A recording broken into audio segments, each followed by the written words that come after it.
As you know, I'm working on a city exploration game where every building can be entered, and the city is populated by over 1 million persistent NPCs. Each one has a unique schedule, appearance, and personality. I've shown my progress on the NPC schedules in my previous videos, and now it's time to replace the low-poly placeholder models you've seen with the final detailed looks. But first, a shout out to my patrons on Patreon.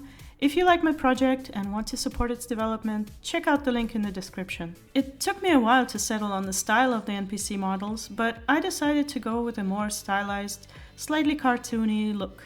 Venture City is not a hyper-realistic game, and I feel like a more cartoony style fits it well. There are also practical concerns, such as that the stylized models have lower texture resolutions and polygon count, which is much easier on the GPU than the realistic ones like metahumans. Speaking of metahumans, I've considered basing the NPC models on them, but ultimately decided against it because, frankly, I don't like the look of their faces and hair from the ones I've seen so far, not to mention the lacking body type variety. But that might be an issue with the low-poly versions of the metahumans, as the full quality ones I've seen in games like Indica or Hellblade 2 look great, but those are way too computationally demanding for my needs. This is why I picked this set of stylized characters with various body types. The models themselves are of course a pre-made asset, and I'm still working on adding more hairstyles, clothes, and accessories, so these looks are just the start. But today I'd like to talk about the underlying systems I've built that allow my NPCs to be as varied as possible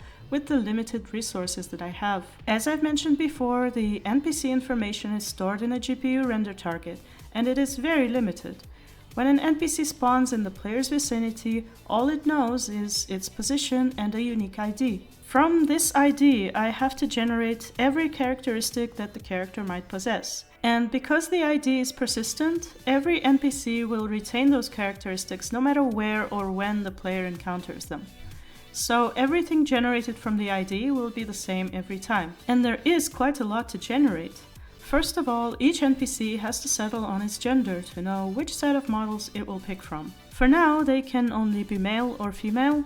I would definitely like to add non-binary or otherwise gender non-conforming NPCs for more diversity, but I'm not quite sure how to go about it since the character asset I am using only has distinctly masculine and feminine bodies, and even their clothes aren't interchangeable. If you have any ideas, please let me know in the comments. Once the gender is established, the NPC will select a body type of that gender, along with sets of corresponding heads, clothes, and hairstyles that it will randomly pick from. I am storing these sets in a table so I can easily add more body types and models in the future, and possibly open it up for modding later on. In addition to body types, I also want to vary the height of the NPCs, which turned out to be a bit less straightforward than I thought. At first I tried to simply scale the whole model to its selected height, but this created a problem. Since I'm scaling the entire character, this resulted in shorter characters having tiny heads, while the taller ones' heads look oversized. It may not be noticeable in flat screen mode, but it is extremely noticeable in VR, where you can really feel the scale of everything. So I realized that I had to scale the body without scaling the head, or the hands for that matter. That's why I had to implement individual bone scaling at the animation level.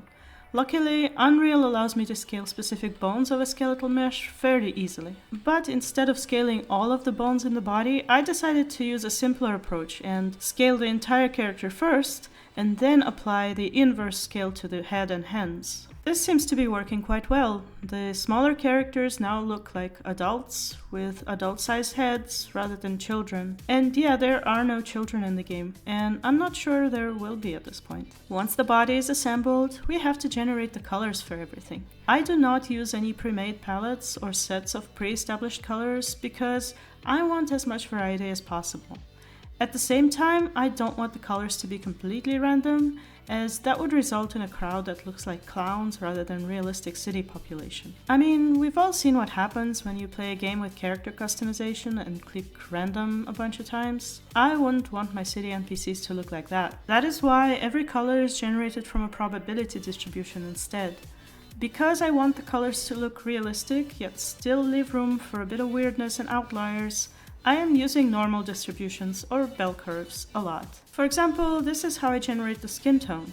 First, I roll a normal distribution for its hue, with a peek at what I think is a natural skin hue that works for both the lighter and the darker skin. But because it is a distribution, some characters will be generated with a more yellowish skin, while others might have a more pink skin tone. Once the hue is picked, I set the saturation, which I don't vary that much as there is only a narrow range of natural skin tone saturation levels. I don't want the NPCs to look too bright pink or too gray. And then I roll for the value, which has the widest range possible, just as the natural human skin tones do. For this one, I use a uniform distribution, meaning all skin tone values are equally probable. Venture City is a city of refugees after all, so it makes sense that its population comes from all corners of the world in equal proportion. The hair color distribution is a little bit more complicated. The idea for it is that the majority of the NPCs would have natural looking hair colors, but there would still be some outliers.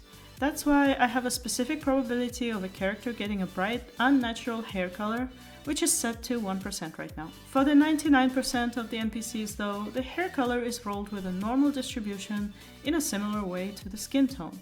But the center of the distribution is affected by the skin tone. Darker skinned characters will on average have darker hair. Although there is still a probability that they will have light hair, it's just not as high as someone with a lighter skin tone. The hue of the hair is selected in a similar way to the skin tone.